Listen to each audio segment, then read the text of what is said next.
신문 읽어주는 남자입니다. 요즘 국회를 보면 의문이 참 많습니다. 도대체 4+1은 어떤 기구이며 법에 등록된 기구인가라는 생각도 듭니다. 그리고 이중 등록제는 뭐고 석회율은 또 뭔가. 1년간 이렇게 싸운 게 결과적으로 지역구 고작 3석 줄이자고 이렇게 싸웠던 건가 의문이 많습니다. 오늘도 그 의문 국회에 던져보겠습니다. 오늘 조간신문들 어떤 뉴스 보도하고 있는지 지금부터 저와 함께 하시죠. 먼저 동아일보입니다. 자, 일단 국회에서 이례적인 상황이 나왔습니다. 국회의장 출신의 첫 총리 정세균 전 의장이 지명이 된 겁니다.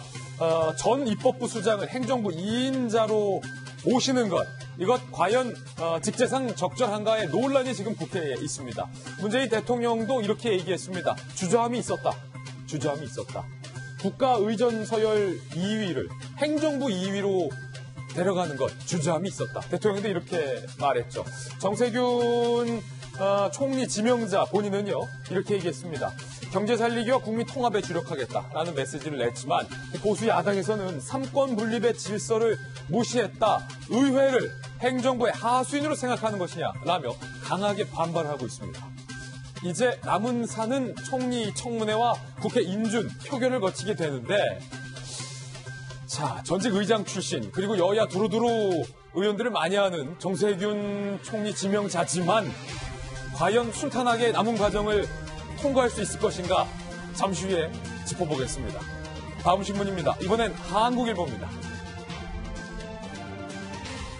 자, 경찰에서 검찰로 넘어가는 이른바 김기현 수사 사건이 왜 무혐의가 났을까? 결정적으로 경찰의 조사를 받은 김기현 동생 사건의 참고인들이 검찰에서 진술을 뒤집었기 때문이다. 한국일보가 취재했습니다.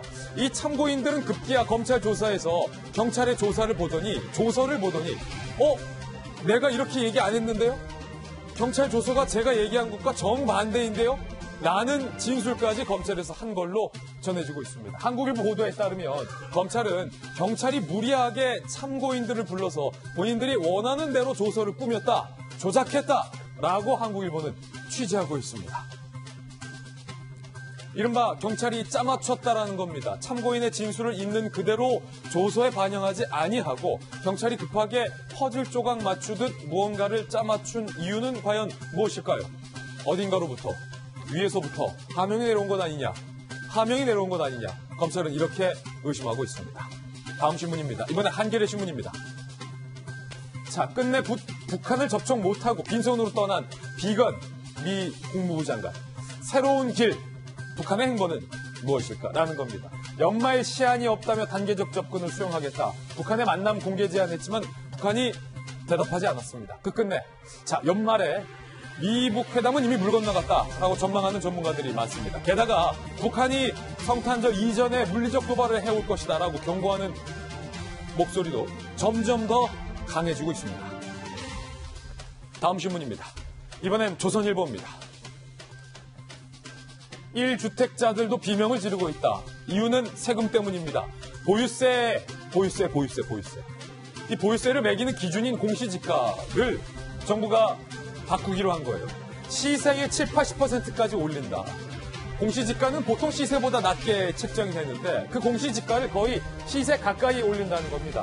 그러면 강남의 20평대 아파트에 사는 사람들의 주택 공시지가는 11억에서 17억으로 올라가게 되고 이분들 보유세 420만 원에서 하루아침에 630만 원으로 껑충 뛰게 됩니다. 세금 부담이 눈덩이처럼 불어났다는 겁니다. 1주택자라 하더라도 말입니다. 전문가들은 보유세 높일 거면 양도세든 거래 비용이라도 낮춰야지 이거 다 올려놓으면 집 있는 게 죄냐? 라는 목소리가 나올 수밖에 없다라고 분석을 하고 있습니다. 정부의 부동산 정책이 점점 강경도로 세지고 있는데 반발이 심상치 않습니다. 더군다나 정부가 대출 금지 발표했던 것에 대해서 헌법 소원까지 제기된 상황입니다. 잠시 후에 이야기 나눠보겠습니다. 자, 다음 신문입니다. 이번에 경제지 한번 보시죠. 한국경제. 루이비통 회장의 재산이 이거 얼마입니까? 이게 45조 맞습니까? 45조 불었습니다. 세계 최고 부호를 눈앞에 두고 있습니다. 올 주가가 61% 급등을 했죠. 1,093억 불. 중국의 이 루이비통을 사는 사람들의 수가 늘고 티파니라는 또 하나의 이 보석 회사를 루이비통이 인수했기 때문이라고 합니다. 대단하군요. 45조 불었다. 다음 신문입니다. 이번엔 서울신문입니다. 자, 160만 원으로 4인 가족 207. 그들은 매달 20일 전에 장발장이 된다. 얼마 전 배고파서 마트에서 절도를 했다. 나는 인천 장발장 사건 때문에 돼지 한 마리 보내주고 싶다. 많은 분들의 이 따뜻한 성원이 있었습니다.